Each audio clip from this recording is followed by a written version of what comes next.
बिस्मिल्लाहिर्रहमानिर्रहीम सल्लल्लाहु अलैहि व आलिहि वसल्लम रब्बी ज़िदनी इल्मा।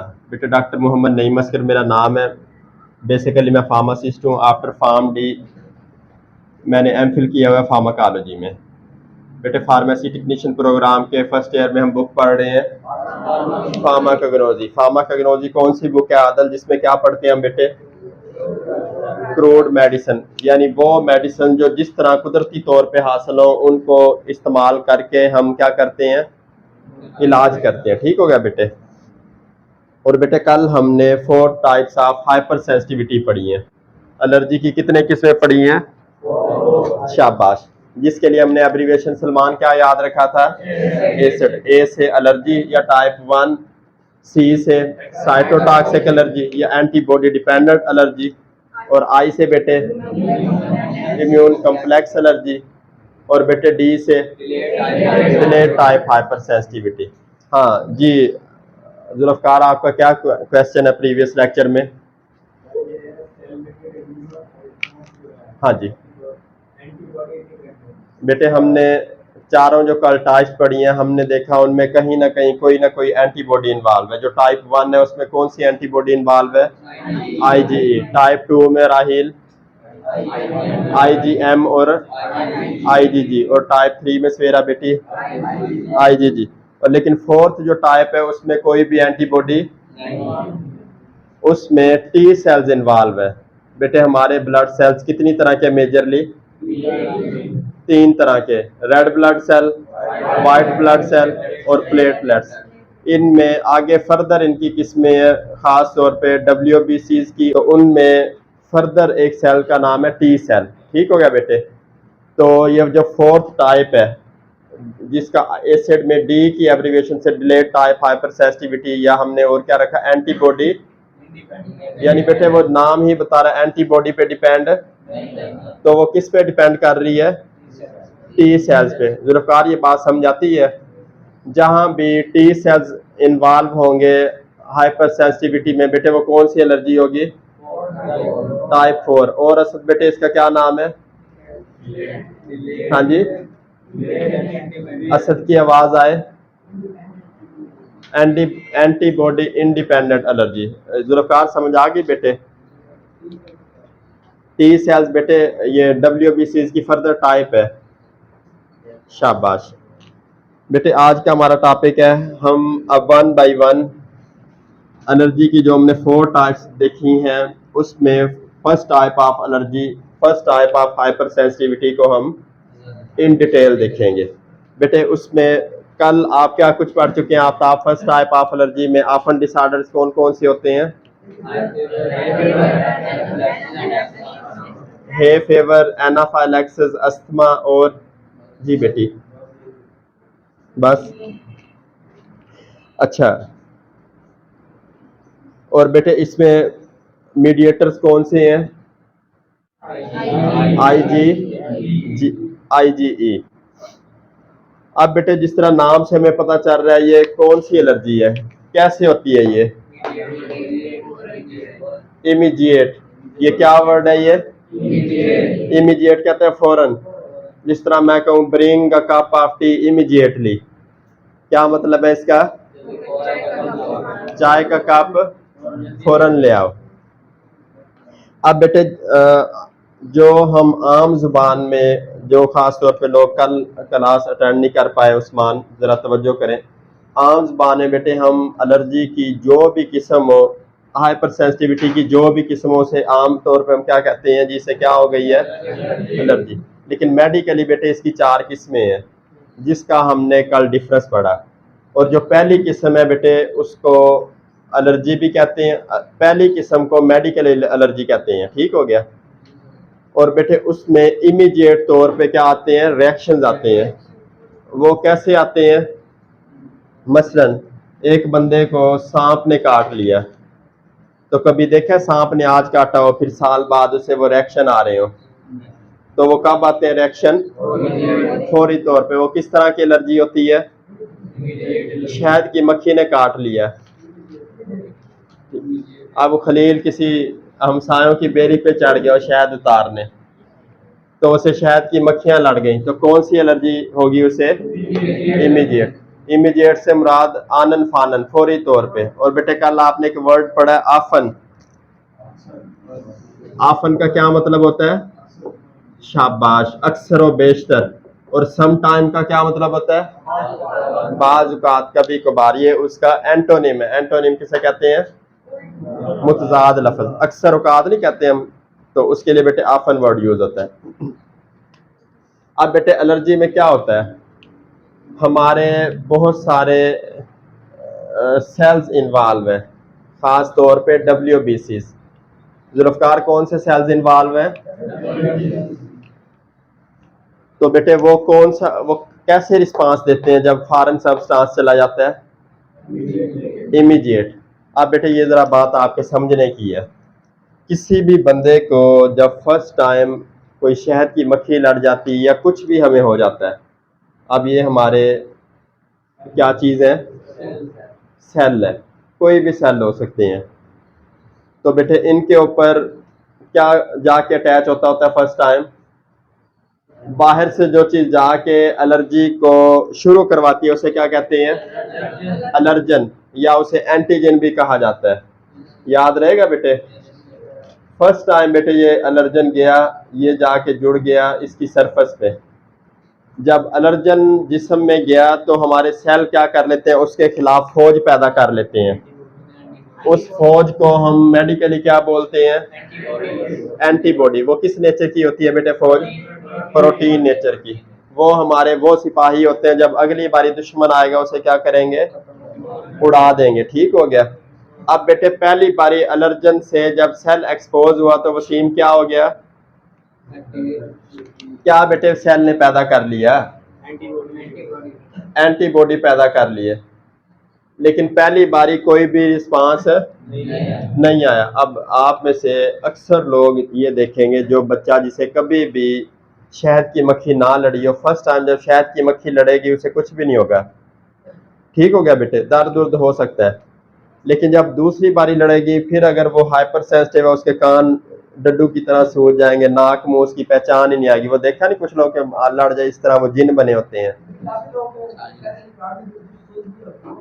हाँ वो बेटे मुझे एंड में याद करवाना। सोजिश नहीं होती। ठीक है, ये सवाल आखिर में हम जवाब देंगे। अब बेटे कोई फॉरेन सब्सटेंस आया तो सेल ने क्या पैदा कर लिया अपने दिफा में? एंटीबॉडी। अब बेटे ये चीज भी समझने की आपके।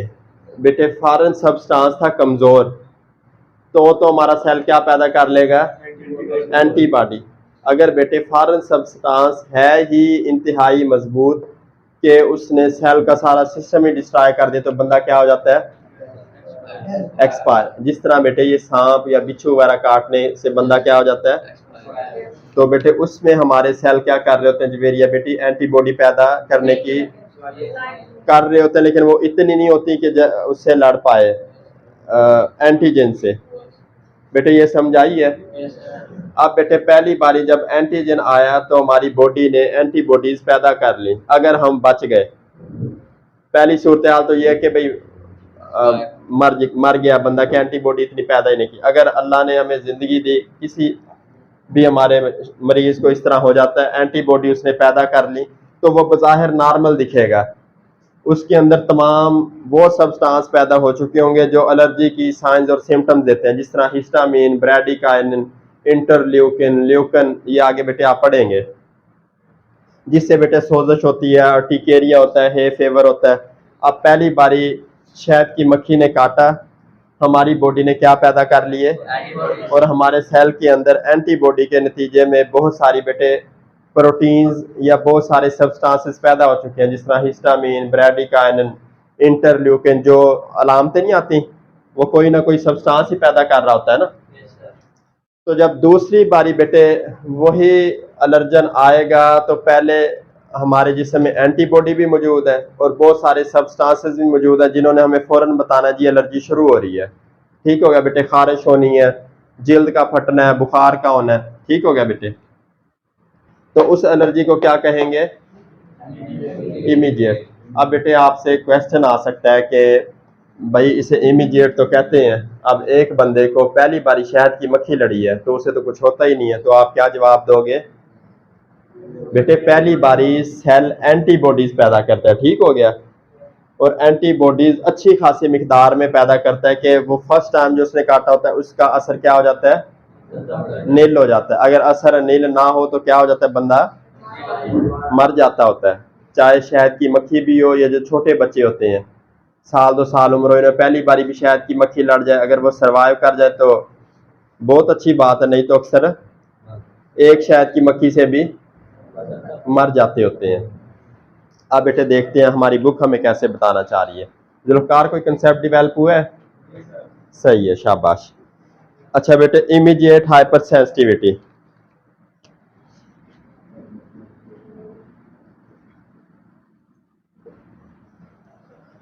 These occur quickly after exposure to the allergen. They are usually mediated by antibodies of the IgE class.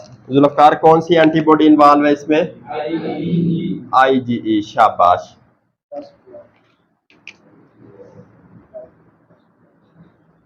IgE antibodies present on the surface of basophils. Basophil किसकी क्लास है? WBCs की। याद आ रहा थोड़ा बहुत? These antibodies have no effect until and unless they encounter allergens. When this occurs, the mast cell discharge their granules. Beta, the granules contain a variety of active agents including histamine. Histamine क्या करवाता है? खारिश करवाता है। ये एक substance है जो हमारा सेल अलर्जन, जब कोई भी एंटीजन या अलर्जन सेल के ऊपर अटैच हो जाए तो एंटीबॉडी पैदा होने के साथ सेल के अंदर बहुत सारे सब्सटेंसेस प्रोड्यूस हो चुके होते हैं, जिनमें एक है हिस्टामिन। जो ये हम खारिश नहीं करते या हमें इचिंग होती है, तो वो कौन सा सब्सटेंस करवा रहा होता है? हिस्टामिन। शाबाश। हाँ बेटे, वो ट्रीटमेंट पे बात करेंगे, फिर मैं आपको डिटेल बताऊंगा एंड में। अब बेटे इसमें साइंस और सिम्टम्स क्या आती हैं? जी अदनान बेटे, आपके देखा हो किसी को शहद की मक्खी लड़ गई हो, क्या कुछ अलामतें आती हैं? असल बेटे सोजश हो जाती है, सांस रुक के आने लग जाता है, खारिश होने लग जाती है, दिल की धड़कन स्लो हो जाती है, नींद आने लग जाती है। वो असल में नींद नहीं आ रही होती, वो बंदे का दिमाग काम करना छोड़ रहा होता है, जिस तरह एक बंदा मौत की तरफ ना बढ़ रहा हो। जैसे कभी पानी में आपने गोता लगाया, वो दिमाग बहुत ज्यादा नहाते हुए दिमाग काम करना छोड़ देता है, लोग इस तरह गिरते हैं, फिर पता चलता है नाक मुंह में पानी गया और जनाजा हम पढ़ रहे होते हैं। बेटे साइंस और सिम्टम्स, लोकल एनाफाइलैक्सिस। एनाफाइलैक्सिस कहते हैं science and symptoms of allergy. Aftab आपकी बुक बेटे किधर है? और वसीम आपकी किधर है? तो बेटे अपने सामने रखो। उधर क्या देख रहे हो फिर? Local anaphylaxis. Release of these substances into the surrounding tissue causes local anaphylaxis. इसमें क्या होता है जुल्फकार? स्वेलिंग, दूसरे नंबर पे रेडनेस, तीसरे नंबर पे इचिंग। अब बेटे एग्जांपल्स, लोकल एनाफाइलैक्सिस में एलर्जिक राइनाइटिस भी होता है, जिसे और क्या कहा जाता है मुनीब रहमान बेटे? हे फेवर। राइनाइटिस किसे कहते हैं अली इमाम? बेटे in swelling of internal layer of nose, ठीक हो गया बेटे। In which airborne allergens react with IgE sensitized mast cells in the nasal mucosa and the tissue around the eyes, causing runny nose, also called रिनोरिया। नाक का बहना क्या कहलाता है? रिनोरिया। जिस बंदे को एलर्जी हो तो उसका नाक भी बह रहा होता है और वो छींक भी भेड़ की तरह मारता है। भेड़ की कभी छींक देखी है आपने? वो नाक मुंह से सारा कुछ बाहर आ जाता है। रिनोरिया बेटे उसी इसी तरह की कंडीशन होती है। अब बेटे दूसरी लोकल एनाफाइलैक्सिस में क्या लिखा हुआ है? Bronchial asthma. अस्थमा में बेटे क्या होता है? Bronchoconstriction. जो बेटे हमारी ब्रोंक्यूल्स हैं वो क्या हो जाती हैं? सांस की नालियां कंस्ट्रिक्ट हो जाती हैं। फेफड़े किधर मौजूद है हमारे? हमजा इकबाल बेटे कहाँ फेफड़े मौजूद होते हैं हमारे? कहाँ मौजूद है बेटे हमारे फेफड़े? हाँ जी बेटे, फेफड़े किधर मौजूद है मेरे? इधर है, इधर है, इधर है, इधर है। कहाँ है फेफड़े? शाबाश, पसलियों के नीचे, चेस्ट कैविटी में। ठीक हो गया बेटे। इसके अंदर छोटी छोटी नालियां होती हैं, ये गुब्बारे की तरह होते हैं। इन्हें इस तरह, अब कुर्बानी आएगी, मैंने बहुत सारी आपको ना एक्टिविटीज देनी है इंशाअल्लाह ताला। तो बेटे ये जो इसकी सांस की नालियां होती हैं, ये क्या होती हैं? कंस्ट्रिक्ट हो जाती हैं। कंस्ट्रिक्ट कहते हैं किसी चीज का सिकुड़ जाना, और डायलेट कहते हैं फैल जाना। अब बेटे जब सांस की नालियां तंग होगी तो सांस क्या होगा? आहिस्ता आहिस्ता आएगा। अब एक इतना मोटा पाइप हो, उसमें से हवा गुजर रही है, और एक बिल्कुल तंग हो, तो उसमें से तो हवा बड़ी मुश्किल से गुजरेगी। अब बेटे अस्थमा में होता क्या है? आम जुबान में अस्थमा को आफ्ताब क्या कहते हैं? दमा। In which the allergen reaches the lungs either by inhalation or in the blood and cause bronchoconstriction। बेटे एलर्जन दो तरह से जा सकता है, एक तो इनहेलेशन के जरिए, दूसरा किसी चीज ने हमें काटा, हमने इंजेक्शन लगाया, तो वो ब्लड के जरिए कहाँ पहुंच गया? ठीक बैठो बेटे, कैसे बैठे हो? हाइव्स। हाइव्स में बेटे क्या होता है? Urticaria. Physicians call it urticaria, जिल्द का फट जाना। देखा, ये जो एड़ियां फटी होती हैं, इसी तरह वो तो एक अलहदा तरह का अमल है जिसमें डेड सेल्स अलहदा हो रहे होते हैं, वो डेड सेल होते हैं। लेकिन आम जो जिल्द होती है बेटे, वो जख्म से बन जाते हैं, उसे क्या कहते हैं? अर्टिकेरिया। क्या कहते हैं बेटे?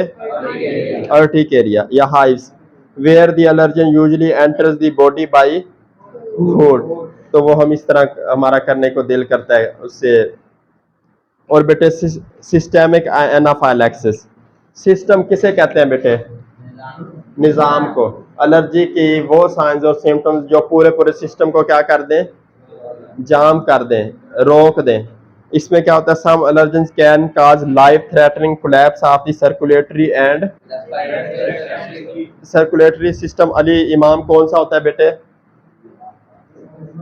वो सिस्टम जो हमारे जिस्म में सर्कुलेशन करवा रहा है, ब्लड सप्लाई और लिम्फ वगैरह की, ठीक है, जो सर्कुलेशन में इन्वॉल्व है। और रेस्पिरेटरी सिस्टम, अम्ल तनफस। ठीक हो गया।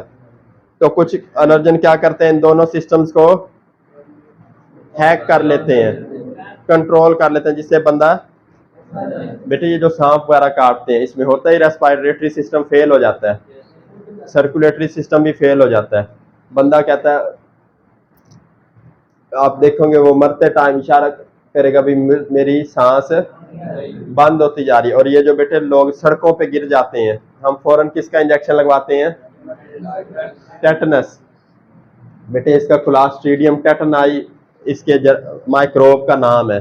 तो बेटे वो क्या करता है? ये जो सांस की नाली ट्रैकिया, इसकी स्पाज्म शुरू कर देते हैं। जिस तरह हम मॉडर्न कपड़े धोते हैं, उनको क्या करते हैं? बल देते हैं। तो जब बेटे इसे बल आने लग जाते हैं, सांस बंद और बंदा खत्म। अब बेटे फ्रीक्वेंट काजेस। फ्रीक्वेंट काजेस कौन कौन से हैं इमीडिएट एलर्जी के? Insect, drugs, food. अब बेटे ये तो मैंने पढ़ दी खबरें। अब जरा ये तमाम टॉपिक को हम क्या करते हैं? वाइंड अप करते हैं। अली इमाम बेटे, आज हमने शुरू किया टाइप 1 हाइपर सेंसिटिविटी को, जिसका दूसरा नाम है इमीडिएट हाइपर सेंसिटिविटी, तीसरा नाम है एलर्जी, चौथा नाम है इमीडिएट हाइपर सेंसिटिविटी, या टाइप 1 भी इसे कहा जाता है। ठीक है बेटे। इसमें मेजरली कौन सी एंटीबॉडीज इन्वॉल्व है आदिल बेटे? आईजीई। बेटे इसमें फर्स्ट टाइम जो हमारे सेल्स हैं, जब वो किसी भी एलर्जन से एक्सपोज होते हैं, तो वो कौन सी एंटीबॉडीज पैदा कर लेते हैं? आईजीई। और वो एंटीबॉडीज कहाँ मौजूद होती हैं? सेल सरफेस पे। और इन एंटीबॉडीज के रिस्पांस में सेल के अंदर क्या पैदा हो चुके होते हैं? बेटे बहुत सारे सब्सटेंसेस पैदा हो चुके होते हैं, जिनमें हिस्टामिन, ब्रैडिकाइनिन, ल्यूकिन, जो एलर्जी पैदा करवाते हैं। ठीक हो गया बेटे। फर्स्ट टाइम तो बेटे हमारे जिस्म ने क्या कर लिया? एंटीबॉडी पैदा कर ली। अब दूसरे बारी बेटे वही एलर्जन आया, तो आपस में वो एंटीजन और एंटीबॉडी का क्या होगा, रिएक्शन होगा, लड़ाई शुरू हो जाएगी। और जो बेटे सेल के अंदर बहुत सारे सब्सटेंसेस हैं वो क्या हो जाएंगे, रिलीज हो जाएंगे। तो किसी का काम है ब्रोंको कंस्ट्रिक्शन करवाना, किसी का काम है इचिंग करवाना, किसी का काम है सर्कुलेटरी सिस्टम को रोक देना। तो बेटे वो सारी एलर्जी की अलामात आना शुरू हो जाती हैं। और बेटे इसमें हमने फिर एलर्जिक राइनाइटिस पढ़ा, नाक की इंटरनल लेयर का स्वेल हो जाना राइनाइटिस कहलाता है, और अगर नाक बहता रहे फ्लू की तरह उसे रिनोरिया कहते हैं। दूसरा बेटे हमने ब्रोंकियल अस्थमा पढ़ा, जिसमें ब्रोंको कंस्ट्रिक्शन हो जाती है, सांस की नालियां तंग हो जाती हैं। ल्यूकोट्राइन जो बेटे सब्सटेंस है वो क्या करवाता है, सांस की नालियों को तंग करवाता है, जिससे सांस नहीं आता है। बेटे ये जो दमा के मरीज होते हैं हम उन्हें कौन सी दवाई देते हैं, मोन्टेलुकास सोडियम। 4 mg के साशे आते हैं, 5 mg की टैबलेट होती है, 10 mg की होती है और 4 mg की भी होती है। मोन्टेलुकास सोडियम 10 mg में आती है बेटे। तो बेटे वो है ल्यूकोट्राइन एंटागोनिस्ट, यानी ल्यूकोट्राइन के मुखालिफ काम करती है। अब जिन लोगों को सांस रुक रुक के आ रहा है तो वो क्या करेगी, सांस की नालियों को खोल दे, उससे क्या होगा, अस्थमा की सूरत हाल। और ये अक्सर जो दमा की सूरत हाल ये शाम में पैदा होती है, इसलिए मोन्टेलुकास सोडियम कब दी जाती है, शाम को।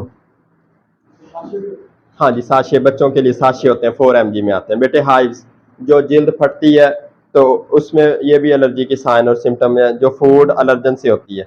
और सिस्टेमिक एनाफाइलैक्सिस में कोई भी रेस्पिरेटरी सिस्टम या सर्कुलेटरी सिस्टम या दोनों क्या हो जाते हैं, फेल हो जाते हैं। अगर वो फेल हो जाए तो डेथ हो जाती है, अगर वो रिकवर हो जाए तो बंदा सरवाइव कर लेता है। और बेटे फ्रीक्वेंट काजेज या तो किसी इंसेक्ट का बाइट होता है, या बेटे कोई ड्रग होती है जिस तरह पेंसिलिन, या बेटे फूड। अब बेटे बहुत सारे, सबसे पहली जो एंटीबायोटिक अलेक्जेंडर फ्लेमिंग ने इजाद की थी वो कौन सी थी, पेंसिलिन। बेटे वो एक ना जरासीम उसने कल्चर किए हुए थे पैट्री डिश में, साथ उसके क्या था, एक विंडो थी, ये उसकी पैट्री डिश थी, इसमें उसने ना बैक्टीरिया वगैरह ग्रो करवाए हुए थे। साथ से एक आके कोई पत्ता वगैरह गिरा जिसमें उसने देखा वो सारे जरासीम या तो उनकी ग्रोथ रुक भी गई और बहुत सारे मर भी गए। तो उसने देखा, तो उसे पता चला जो भी चीज़ गिरी थी उसमें पेंसिलिन मौजूद थी। तो उसने बताया भी पेंसिलिन को तो हम क्या कर सकते हैं, जरासीम को मारने के लिए इस्तेमाल कर सकते हैं। बेटे ये जो मार्केट में, मैं नाम ब्रांड नेम नहीं बता सकता आपको, एमॉक्सिसिलिन है बेटे, ये क्या चीज़ है, पेंसिलिन है। ये आम शरबत है जो हम पिलाते हैं, हाँ एंटीबायोटिक। और क्या कह रहे हैं बेटे, ये जो 5 लाख इंजेक्शन है, 10 लाख इंजेक्शन है जो जानवरों को लगाया जाता है, उससे क्या होता है बेटे, माइक्रोब एंटीबैक्टीरियल के तौर पे काम करता है। शायद क्या बात है भाई। और बेटे ये बहुत सारे लोग पेंसिलिन से, अभी आपने क्या पढ़ा है, उससे एलर्जिक होते हैं। बजाय फायदा के जब उन्हें पेंसिलिन लगाई जाती है क्या हो जाता है उन्हें। तो बेटे इन चीज़ों का भी आपने, अब छोटे छोटे बच्चों को फर्स्ट लाइन मेडिसिन अमॉक्सिसिलिन दिया जाता है। वो पता चलता है बच्चे को 1 चम्मच पिलाया, बच्चा लाल पीला हुआ, और बहुत सारे बच्चे हमारे वो कहते हैं जी डॉक्टर साहब ने ये दवाई दी थी, फिर डॉक्टर साहब कहते हैं यार ये कोई दवाई ना 2 नंबर होगी, ये नहीं पता कि उसे पेंसिलिन से एलर्जी थी। ठीक हो गया बेटे।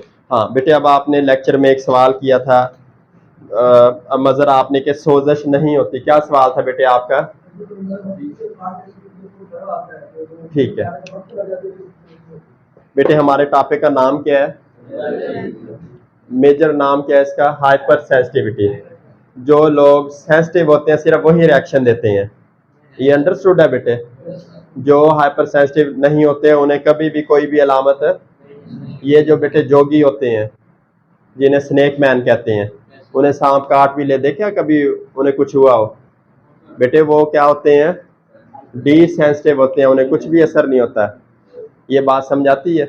यानी बेटे सिर्फ एलर्जी की अलामतें उस बंदे को आएंगी जो हाइपर सेंसिटिव होगा। ये नहीं कि हर बंदे को इधर हमने शहद की मक्खियाँ छोड़ दी सारे डड्डू बने पड़े हों अगले दिन। जो सिर्फ सेंसिटिव होंगे हाँ, किसकी वजह से? बिल्कुल हो जाता है बेटे, हर तरह की सेंसिटिविटी होती है।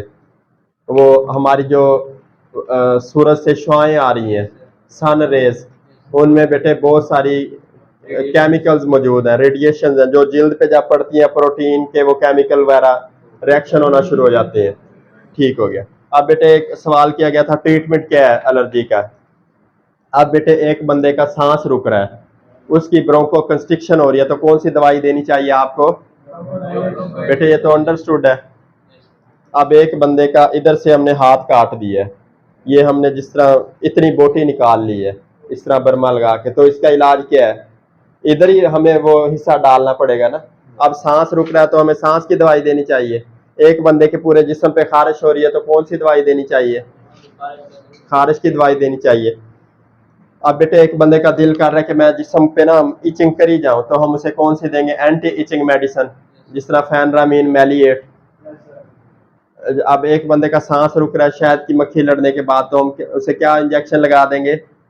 डेक्सामेथाजोन लगा देंगे, जो किसके तौर पे काम करता है? ब्रोंको डायलेटर के तौर पे, और इम्यूनिटी को क्या कर देता है? वक्ती तौर पे सप्रेस करके बूस्ट करता है। हाँ जी, है तो स्टीरॉयड, लेकिन बेटे एक बंदा हमें पता हो जी 10 मिनट बाद मर जाएगा, और हमें पता है कि उसे डेक्सामेथाजोन लगाने से शुगर हो सकती है, तो बजाय इसके कि हम कहें कि इसे ये मर जाए, हम कहेंगे शुगर हो जाए कोई बात नहीं है, लेकिन क्या हो जाए? बच जाए।